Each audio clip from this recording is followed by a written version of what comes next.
My name is Mampa and welcome to today's video where I save you 40 hours of playtime and $80 out of your pocket. You see, Borderlands 4 was released just a few months ago, so I thought I might as well give it a try. However, when I went on to purchase the game and saw the mixed reviews on the Steam store for the full price of $80, I completely folded. So I ended up buying Borderlands Remastered instead. So no bias, no fluff. Borderlands Remastered. How does the game look? When it comes to graphics, the golden standard is 1080p. If it looks good on 1080p, then it probably looks good on every other resolution higher than that. In my case, I played the game on 1080p Ultra, and the game looked great. There's attention to detail and you can really tell. Everything is almost perfectly highlighted the way they're supposed to be. The weapons, the buildings, the characters, even the background itself. And the comic book drawn design of the game brings everything together in a very fitting manner. Other than a few distant simmering objects, which are probably due to the anti-aliasing that I'm using, some jagged edges and unpolished surfaces on rocks and mountains, I didn't really notice anything strikingly eye-bothering. Graphics wise, I'd give it a 7 out of 10. Now for gameplay. I don't think Borderlands Remastered has the greatest feeling to it because the gameplay feels random and inconsistent pretty often. As much as I like the guns and their elemental effects, it's a real pain when you try to headshot people and you just keep missing. After all, this isn't my first FPS game, and while you do get used to it after a while, I still don't think this is the best approach. Don't get me wrong, the weapon system is very cool and all, but it's really difficult to find a powerful weapon that has good accuracy and stats before level 30. And by the time you get your hands on a good set of weapons, you will have most likely finished the main story, which really takes away all the fun if you think about it. Other than that, the skills you get to upgrade are a nice addition to the game, and they do come in handy. The combat is fun and there are different mechanics to the game as well, but this is not a topic I'm going to dive into for obvious reasons. Otherwise, this wouldn't be a 10-minute video. Something last I'd like to mention is that while fast traveling and driving is an option for the majority of the main story, that is not the same case for the DLCs. That being said, if you do decide to play the game in its entirety, be prepared to drive and walk for hours on end.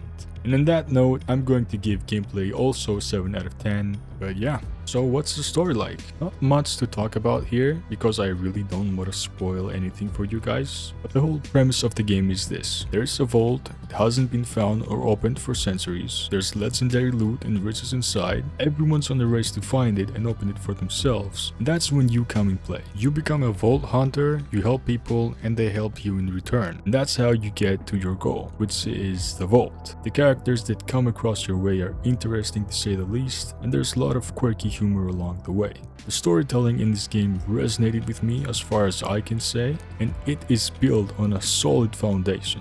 Otherwise, I don't think they would have ever launched 3 more games after this one. So for me, the story of Borderlands gets an 8 out of 10. What about performance? Here's where Borderlands for me unfortunately bites the dust, both in optimization and bugs. It was definitely one of the worst experiences I've had in a long while. It dropped down to 60 and sometimes even 30 frames per second on countless occasions. But oh my, that's not where things end. Now I'm not sure if what I experienced in the remastered version of the game was also present in the 2009 version, and I couldn't really explain why this happened because it was completely random regardless the map, time, and textures. There was nothing that could fix this issue for me other than restarting the game. One feature that was supposed to be time-saving and convenient within the game turned out to be one of the most terribly optimized ones I've encountered so far, and that was driving. The driving in this game, as much as appealing as it sounds, it's a total disaster. Driving in this game is like flipping a coin. If you don't drive, you waste your time, and if you do, you pray you don't die and have to go through this torture all over again. But trust me when I say this, you can get stuck behind an invisible wall. You can fall to your demise and die. You can get stuck on every imaginable little rock and pebble there is on the ground. One sharp turn is enough to flip you like a burger and throw you off a bridge. And if your car flips and you're surrounded by enemies, then good luck. And the list goes on. I shouldn't probably throw in driving in here, but I'm just gonna keep the worst 2 parts of the game in this category and call it a day. Something I forgot to mention while I was recording the video was that a couple of missions required of you to get some sort of a trophy after killing an enemy, but once you kill them the trophy doesn't drop. Well, I've searched that up and it turns out it's a bug where sometimes the drop doesn't spawn properly and it ends up being thrown underneath the map. The only way to fix this is reloading your game.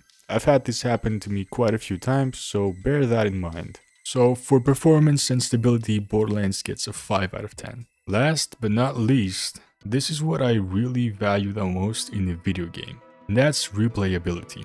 A great game to me is a game that I can replay whenever I want to and still have fun. No matter the hours I've spent and the times I've finished it, classics will always remain enjoyable and entertaining. And in my opinion, this is where Borderlands shines. You have 4 different characters to choose from. You also have the option to start a second playthrough with your initial character while keeping your abilities and your loot. My first playthrough might have been agonizing at times, not gonna lie to you, but I'm currently on my second playthrough and the game feels much smoother and way friendlier. It's a great game and I think people should definitely give it a shot. For replayability, Borderlands scores an 8 out of 10. So how did Borderlands do overall? In total, Borderlands scored 35 out of 50, and that means 70 out of 100, so it gets a respectable 7 out of 10. And well, to be fair, I did squeeze a few points in there. That was perhaps because I was a bit harsh on its performance and optimization. Quite frankly, I'm serious on that part. It's not deserving of anything more than a 5 out of 10. If it wasn't for that mess with the driving and the frame rate issues I had, which forced me to reload the game every hour or so, Borderlands would have scored significantly higher on my behalf. Although, it is a pretty decent game, and for just $3 when it's on sale, I believe it's definitely worth playing. So that was it for Borderlands Remastered. It's been a hell of a ride playing that game, and yeah, that's it. This is where I go, so thank you for watching, subscribe if you want to see more, and until next time.